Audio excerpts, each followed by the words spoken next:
اعوذ باللہ من الشیطان الرجیم بسم اللہ الرحمن الرحیم الم تر الی الذین، کیا آپ نے نہیں دیکھا ان لوگوں کی طرف اوتو نصیبا من الکتاب، جن کو کتاب کا کچھ حصہ دیا گیا، یؤمنون وہ لوگ ایمان رکھتے ہیں بالجبت والطاغوت، جبت اور طاغوت پر، ویقولون اور وہ کہتے ہیں للذین کفروا کافروں کے لیے کہ ہؤلاء یہ جو مشرکین مکہ ہیں یہ اہدی زیادہ ہدایت پر ہیں من الذین آمنوا ایمان والوں سے، ان کا دین ان کے دین سے افضل ہے،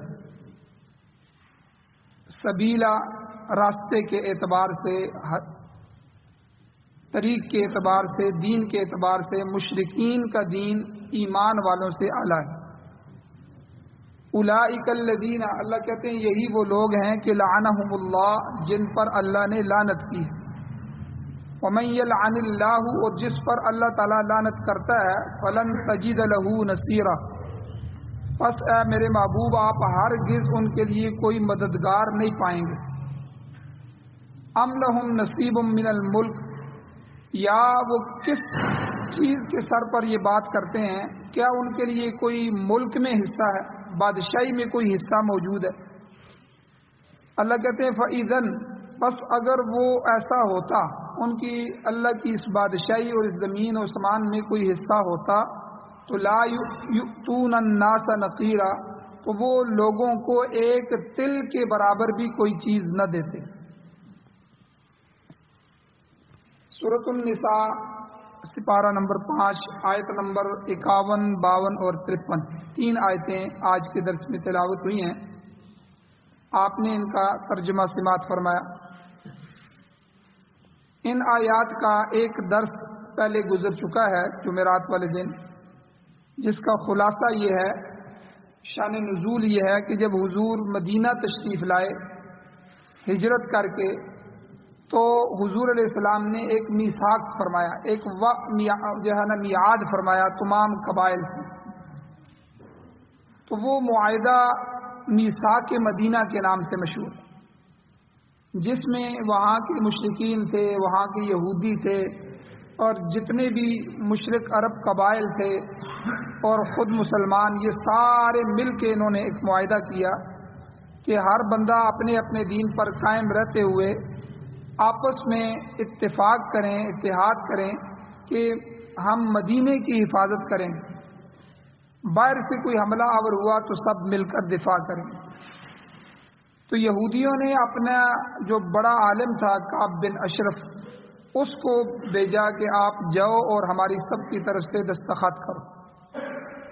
اب سب نے دستخط کر دیے، لیکن یہودی چونکہ اسلام کا، قرآن کا اور نبی علیہ الصلوۃ والسلام کا سب سے پختہ، پکا اور ازلی دشمن، اس لیے معاہدہ تو کر لیا، لیکن اس نے اسی بغض کی وجہ سے در پردہ مسلمانوں کو نقصان پہنچانے کی کوشش کی۔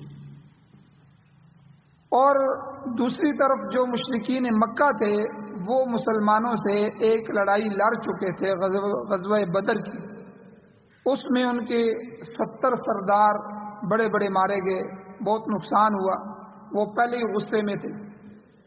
تو اس آدمی نے موقع غنیمت جانا اور یہ مدینہ سے اپنے 70 آدمیوں کا وفد لے کر وہاں مکہ پہنچا، جہاں ابو جہل، ابو لہب وغیرہ کے مرنے کے بعد ابو سفیان جو تھے وہ لشکر کے امیر تھے۔ تو ان سے کہا کہ ہم نے اس طرح مسلمانوں سے معاہدہ کر لیا ہے، وہ ہماری طرف سے بے غم ہو گئے ہیں، لیکن تم جو ہے وہ ان پر حملہ کرو، سارے قبائل کو جمع کرو اور جمع کر کے ان پر حملہ کرو، اور ایک ہی حملے میں ہم ان کا، مسلمانوں کا فیصلہ کرنا چاہتے ہیں، اور مدینہ میں رہ کے ہم تمہارا ساتھ دیں گے۔ تو ابو سفیان کو کعب بن اشرف کی اس بات پر یقین نہیں آیا، تو اس نے 3 چیزوں کا مطالبہ کیا۔ اصل شان نزول ان آیات کا وہی، ایک تو اس نے کہا کہ میں تمہیں اس صورت میں سچا مانوں گا کہ تم ہمارے بتوں کے سامنے سجدہ کرو۔ اب یہودی ایک آسمانی مذہب تھا، ان کی کتاب میں سجدہ وغیرہ جائز نہیں تھا، لیکن اسلام کی دشمنی کے غیظ و غضب کی وجہ سے اس نے سجدہ بھی کر دیا۔ پھر مشرکین مکہ نے کہا کہ اچھا تم اہل علم ہو، تمہیں اہل کتاب لوگ کہتے ہیں، تمہارے پاس بھی آسمانی کتاب آئی تھی، تو ہمیں بتاؤ کہ ہمارا دین اچھا ہے مشرکین کا یا مسلمانوں کا اچھا ہے؟ تو انہوں نے یہ دوسری خیانت کی کہ اس نے کہا کہ دیکھو بیت اللہ تمہارے پاس ہے، تم بیت اللہ کے متولی ہو، یہاں طواف کرتے ہو، ساری دنیا یہاں آتی ہے، وہاں جا کر تم جانور ذبح کرتے ہو، حاجیوں کی خدمت کرتے ہو، یہ سب کچھ تو تمہارا ہے، اور محمد صلی اللہ علیہ وسلم کا حال یہ ہے وہ تو تمہارا آباء و اجداد والا دین چھوڑ چکے ہیں۔ تو اس لیے اس نے تصدیق کر دی کہ تمہارا دین ان سے افضل ہے۔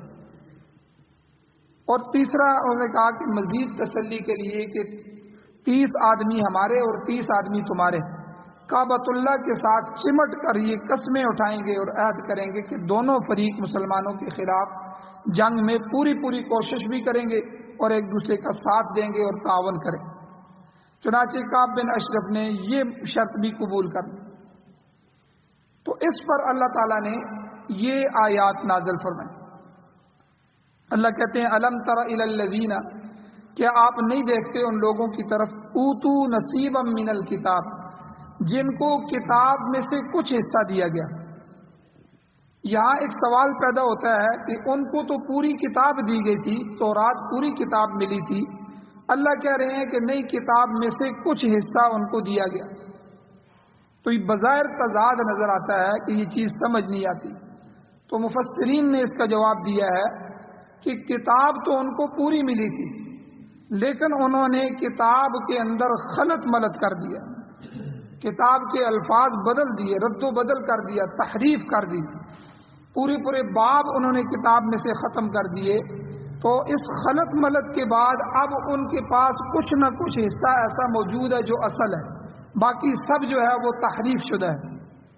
تو اس لیے اللہ تعالیٰ نے اس اصل کی طرف اشارہ کیا کہ جو کتاب ہم نے ان کو دی تھی وہ کتاب بھی اب ان کے پاس موجود نہیں ہے، اتنی تحریف صدیوں سے انہوں نے کی ہے، تو اب جو ہے وہ اصل کتاب باقی نہیں ہے، کچھ حصہ اصل کا باقی رہ گیا ہے۔ تو اسی کی طرف اللہ نے اشارہ کیا کہ وہ لوگ جن کو کتاب کا کچھ حصہ دیا گیا۔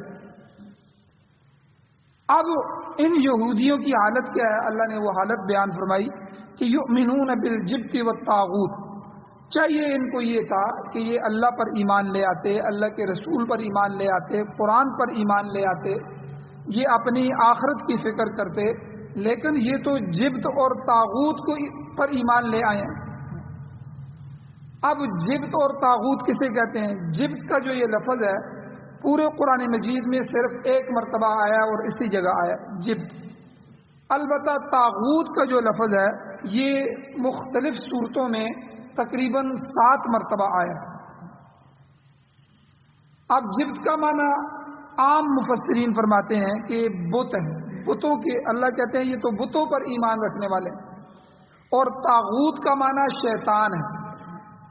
تو لہذا مطلب یہ ہوا کہ یہودی جو ہیں وہ بتوں اور شیطان کے پجاری ہیں۔ تو بلکہ آج کا جو یہودی ہے، حالانکہ وہ کتاب بھی پڑھتے ہیں، ان کا دعویٰ بھی ہے کہ ہم ہیکل سلیمانی بنائیں گے اور بیت المقدس جو ہے ہماری مسجد اقصی اس کو گرائیں گے۔ اس جگہ جو ہے وہ سلیمان علیہ السلام کا ہیکل تھا جو گرایا گیا اور اس کے بعد مسجد بنائی گئی۔ اب ہم اس کو ایک دفعہ پھر گرائیں گے اور وہ ہمارا مذہبی جو ہے وہ علامت ہے ہیکل سلیمانی، تو ہم اس ہیکل کو تعمیر کریں۔ اب پوری دنیا میں وہ کوشش کر رہے ہیں کہ مسلمانوں کو اپنے آپ سے تسلیم کروا لیں۔ بہت سے ملک اسرائیل کو تسلیم کر رہے ہیں، عربوں میں سے بہت سے تسلیم کر چکے ہیں، اور جو تسلیم کریں گے ظاہر بات ہے وہ تو بولیں گے نہیں، اور باقی پوری دنیا کو بھی انہوں نے قابو کیا ہوا ہے، معیشت کے اعتبار سے قرضے دیے ہوئے ہیں، دوسرے معاملات کیے ہوئے ہیں، ہر بندہ ان کے سامنے بول نہیں سکتا۔ تو اب جو مسجد اقصی ہے، مسجد اقصی کے ارد گرد کافی سارے ایریے میں انہوں نے سرنگیں بنائی ہوئی تاکہ کبھی کوئی زلزلہ آ جائے یا خود کوئی زلزلہ کرے. آج کل جو ہے وہ ایسی چیزیں اندر زمین کے ہو سکتی ہیں جن سے مصنوعی زلزلہ پیدا کیا جا سکتا ہے پورے علاقے میں. تو بہرحال ایسا کوئی کیا جائے تاکہ مسجد خود بخود گر جائے، اور جب مسجد شہید ہو جائے تو ہم فوراً اس پر قبضہ کر لیں اور اپنا ہیکل سلیمانی کریں.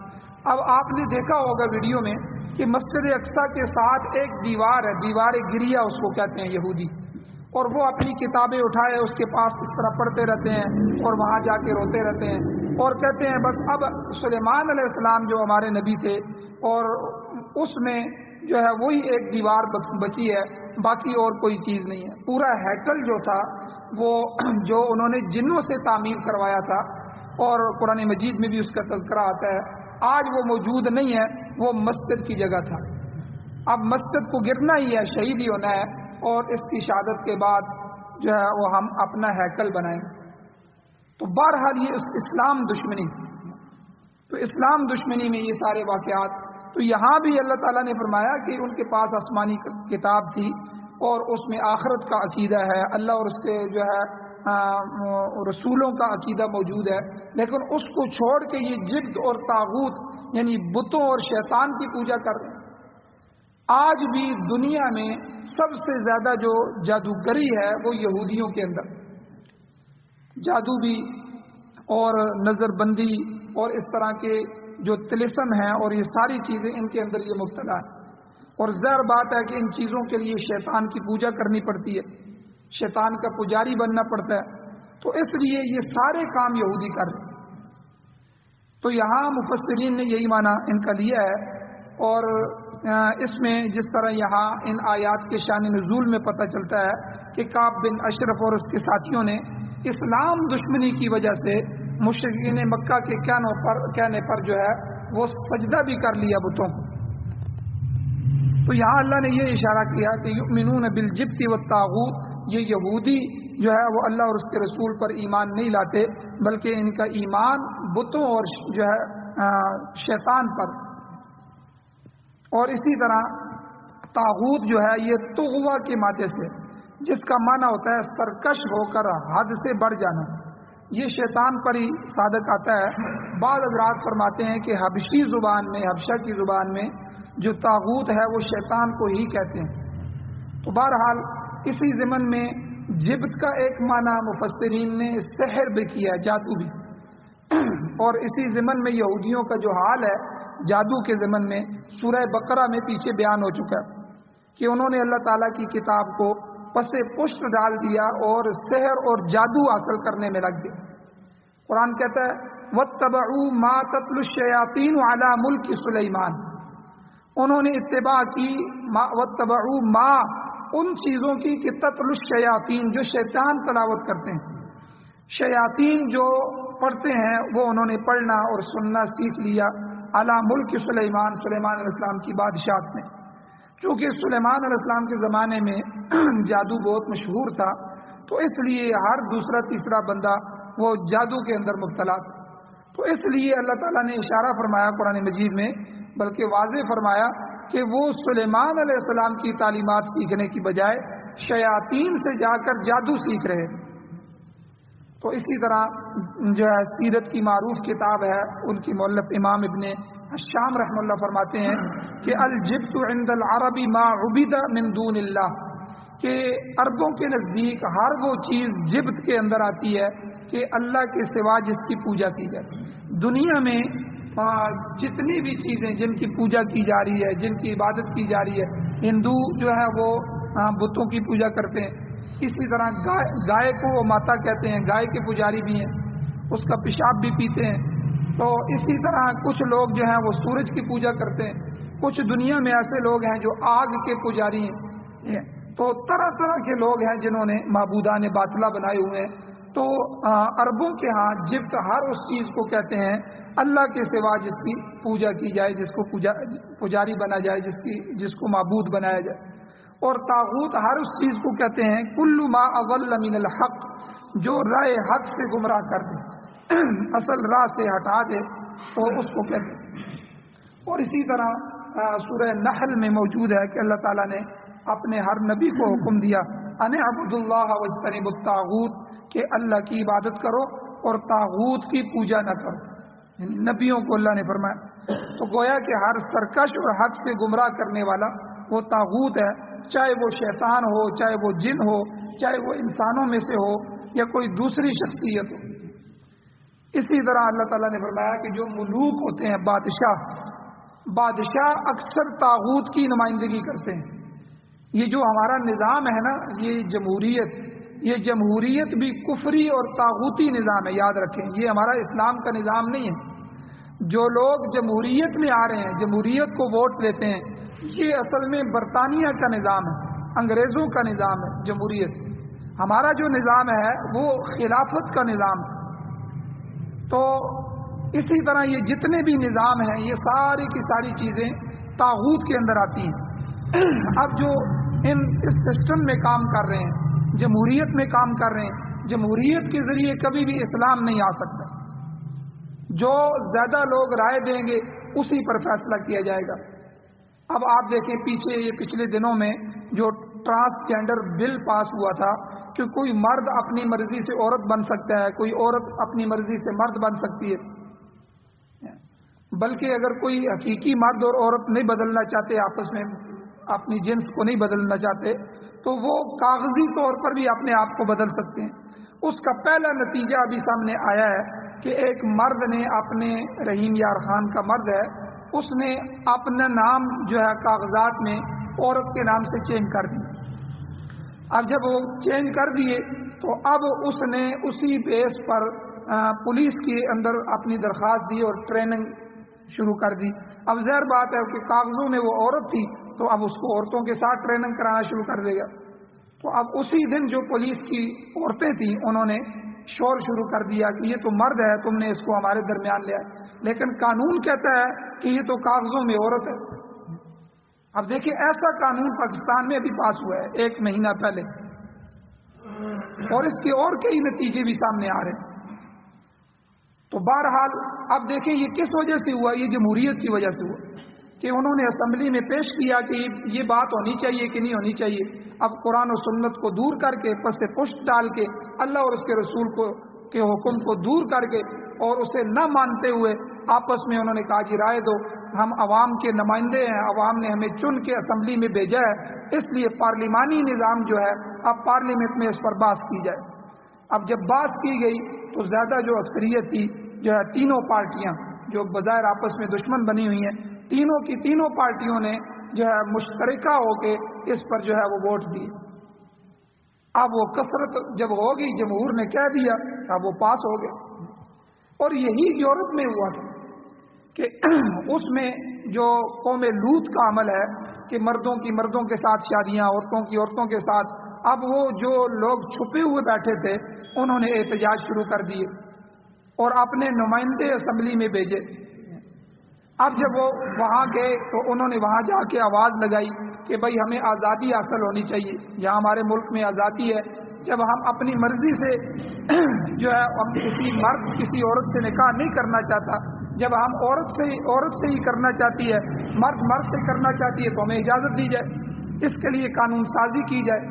تو انہوں نے اپنی اسمبلی میں پیش کیا اور آج جو ہے کتنے عرصے پہلے سے ہی جو ہے کئی اشرے ہو گئے ہیں، انہوں نے اس کو بل بنا کے، قانون بنا کے انہوں نے اس کو پاس بھی کر دیا۔ اب وہی ساری چیزیں آزادی کے نام پہ، انسانیت کے حقوق کے نام پہ یہ لیبل لگا کے جو ہے وہ ہمارے ملک میں بھی اور اسلامی ممالک میں بھی لانا چاہتے ہیں۔ تو بہرحال یہ طاغوتی طاقتیں ہیں۔ تو یہودیوں کی یہ فطرت ہے کہ یہودی جادو اور اس طرح پوری دنیا میں جو مقتدا قسم کے لوگ ہیں ان کی ٹارگٹ کلنگ کرنا یا کروانا، اور اسی طرح فتنے پیدا کرنا، آپس میں قوموں کو لڑوانا، اور یہ ساری چیزیں جو ہیں وہ یہودی اس وقت بھی دنیا میں کر رہے ہیں اور حضور کے زمانے میں بھی کر رہے ہیں۔ اب یہ قرآن پاک نے جو یہ کہا ہے کہ یؤمنون بالجبت والطاغوت، کہ یہودی جو ہے جن کو اہل کتاب کہتے ہیں اور جن کو کتاب کا کچھ نہ کچھ اصل حصہ ان کے پاس اب بھی موجود ہے، تو وہ لوگ تو اللہ کو چھوڑ کر جبت اور طاغوت یعنی بت پرستی اور شیطانوں کی پوجا کر رہے ہیں. تو اس لیے اللہ تعالیٰ نے بھی اپنے انبیاء کو فرمایا ان اعبدوا اللہ واجتنبوا الطاغوت، اے میرے نبیوں اللہ کی عبادت کرنا اور طاغوت کی پرستش نہ کرنا. تو ایک ملکوتی نظام ہے، ایک جنات کا شیطانی نظام. اس دنیا میں فرشتے بھی گھوم رہے ہیں، اللہ تعالیٰ نے ان کی ڈیوٹیاں لگائی ہوئی ہیں. فرشتے ہمارے کندھوں پہ بیٹھے ہوئے ہیں، کچھ فرشتے ہمارے اعمال لکھ رہے ہیں، کچھ فرشتے جو ہیں وہ ہر قسم کی ڈیوٹی پر لگے ہوئے ہیں. تو یہاں ہر طرف فرشتوں کا ایک جال بچھا ہوا ہے، ہمیں نظر نہیں آ رہا. اسی طرح شیاطین اور جنات کا بھی ایک جال بچھا ہوا ہے. یہ دونوں طاقتیں اپنے اپنے کاموں پہ لگی ہوئی ہیں، اللہ نے ان کو جو ہے وہ چھوڑا ہوا ہے. اب فرشتے جو ہیں یہ پاک صاف ہوتے ہیں، نورانی مخلوق ہیں، اور ان کا ذکر جو ہے وہ اللہ کا ذکر ہے، اور یہ ہمیشہ جو ہے وہ ذکر میں رہتے ہیں. اسی لیے حضور علیہ السلام نے فرمایا جس گھر میں کتا ہو یا تصویر ہو تو رحمت کے فرشتے وہاں داخل ہی نہیں ہوتے، چاہے کسی ولی کا گھر کیوں نہ ہو. تو یعنی ان چیزوں سے طبعاً جو ہے فرشتوں کو نفرت ہے. اس لیے جو آدمی نماز پڑھتا ہے، جو آدمی تلاوت کرتا ہے، جو آدمی ذکر کے اندر مبتلا ہوتا ہے، ہر وقت ذکر کرتا رہتا ہے اور ہر وقت صاف ستھرا رہتا ہے، چونکہ 5 وقت کا جو نمازی ہوگا وہ 5 وقت وضو کرے گا، 5 وقت اپنے آپ کو پاک صاف کرے گا، پاکیزگی میں رہے گا. تو اس لیے یہ میں ابھی کچھ 2 ہفتے پہلے ایک انٹرویو سن رہا تھا کہ یہودی عورت کا جو ہے وہ سب کے سامنے انٹرویو دے، وہ کہتی ہے مسلمانوں پر جادو اثر نہیں کرتا. خاص کر کے اس نے پھر آگے وجہ بیان کی کہ وہ پاک صاف رہتے ہیں اور اس کے علاوہ جو ہے وہ اپنے کتاب کی تلاوت کرتے ہیں، اور سب سے بڑی بات یہ ہے کہ ان کا ایمان مضبوط ہے. یہ خود اس کا اپنا بیان تھا، کافر عورت جو ہے وہ بیان دے رہی. تو یہ چیزیں جو ہوتی ہیں یہ شیاطین کو روکتی ہیں، شیطانی سسٹم کو روکتی ہیں اور ملکوتی نظام کو متوجہ کرتی ہیں. اس لیے حضور نے فرمایا جہاں تلاوت ہوتی ہے تو فرشتے وہاں جو ہے وہ جمع ہونا شروع ہو جاتے ہیں. اور ایک صحابی کا بھی واقعہ تھا کہ گھوڑے کے پاس بیٹھے ہوئے تھے، تلاوت کر رہے تھے، تو گھوڑا بدکنے لگا. ان کو خطرہ ہوا کہ کہیں جو ہے وہ گھوڑا میرے بچے کو کچل نہ دے، اس لیے وہ خاموش ہو گئے، تو گھوڑا بھی خاموش ہو گیا. پھر انہوں نے پڑھنا شروع کیا تو تھوڑی دیر کے بعد پھر گھوڑا بدکنے لگا. تو صبح آ کے انہوں نے حضور علیہ السلام سے عرض کیا کہ حضور میرے ساتھ تو یہ واقعہ پیش آیا. حضور علیہ السلام نے فرمایا کہ وہ فرشتے تھے کہ جب تم قرآن پڑھ رہے تھے تو وہ قرآن پڑھنے والے کے لیے، اس کو سننے کے لیے وہاں نازل ہوتے ہیں، اور اگر آپ صبح تک پڑھتے رہتے تو صبح جو ہے سارے مدینے والے ان کو بھی دیکھ لیتے. تو یعنی یہ ایک ملکوتی نظام ہے. فرشتے ایسی جگہوں کو ڈھونڈتے ہیں، ایسی مجالس کو ڈھونڈتے ہیں، وہ ہر وقت گشت کرتے رہتے ہیں. اسی طرح شیاطین بھی ہر وقت گشت کرتے رہتے ہیں، وہ ایسی گندگی اور گندگی والے لوگوں کو بھی ڈھونڈتے ہیں. تو جو جادوگر ہوتے ہیں یا اس طرح کے شیاطین جو ہوتے ہیں وہ ہمیشہ گندگی میں رہتے ہیں، اسی لیے وہ اپنے سارے عمل بھی ناپاکی کے ساتھ کرتے ہیں. ناپاک خون استعمال کرتے ہیں، قرآن پاک کی آیات کو جو ہے وہ غلط کرتے ہیں، اور اسی طرح بہت سارے معاملات کرتے ہیں. تب شیاطین ان پر حاضر ہوتے ہیں اور وہ ان کا کام کرتے ہیں. تو اس لیے یہودی جو ہیں وہ جب سحر اور جادو اور ان چیزوں میں مبتلا ہیں تو دنیا کی ہر گندگی جو ہے وہ ان سے وہ توقع کی جا سکتی ہے کہ وہ کریں گے. اور یہاں آپ دیکھیں کہ حضور کے زمانے میں ادھر مدینے میں حضور سے معاہدہ کیا کہ ہم آپ کا ساتھ دیں گے اور ہم آپ کے ساتھ ہیں، سگنیچر کیے، دستخط کیے ساری قبائل نے مل کے، اور ادھر سے جا کے مشرکین مکہ کو کہہ رہے ہیں کہ تم ان پر حملہ کرو، ہم اندر سے آپ کا ساتھ دیں، ہم نے ان کو ختم کرنا ہے. اور پھر ان کو یقین دلانے کے لیے کتنی حد تک گزر گئے کہ بتوں کو سجدے کا انہوں نے کہا تو بتوں کو سجدہ بھی کر لی، اور اپنے اور مسلمانوں کے دین کے بارے میں پوچھا تو حالانکہ ان کی کتابوں میں اسلام کے بارے میں لکھا ہوا تھا، حضور علیہ السلام کی صفات لکھی ہوئی تھی اور حضور کو وہ پہچانتے بھی تھے. قرآن کہتا ہے الذین یعرفونہ کما یعرفون ابناءہم، کہ وہ حضور کو اس طرح پہچانتے تھے کہ جس طرح وہ اپنے بیٹوں کو پہچانتے ہیں. یعنی پہچاننے میں غلطی، یہ واقعی وہی نبی ہے جن کا تذکرہ ہماری کتاب میں آیا، یہ وہی نبی ہیں جن کی صفات ہمارے جو ہے وہ کتاب میں لکھی ہوئی. لیکن ضد اور تعصب کی وجہ سے مشرکین کو کیا کہہ رہے ہیں، بھائی تمہارا دین ان سے زیادہ افضل ہے، یہاں تک جو ہے، اور کعبے کے خلاف کے ساتھ لپٹ لپٹ کر قسمیں اٹھا رہے ہیں اور وعدے کر رہے ہیں کہ ہم آپ جو ہے آپ کا ساتھ دیں گے۔ تو یہ طاغوت ہے، اور حدیث شریف میں بھی آتا ہے، اللہ کے نبی صلی اللہ علیہ وسلم نے فرمایا لا تخلفوا بآبائکم ولا بالطواغیت، اپنے آباء و اجداد کی قسمیں نہ اٹھاؤ اور نہ طاغوت کے نام کی قسم اٹھاؤ۔ کئی جو ہے وہ مشرکین مکہ لات اور عزا کی قسم اٹھاتے تھے، اور اسی طرح کئی جنات کی قسمیں اٹھاتے تھے۔ تو قرآن مجید میں حضور علیہ الصلوۃ والسلام نے احادیث میں اس سے منع فرما دیا۔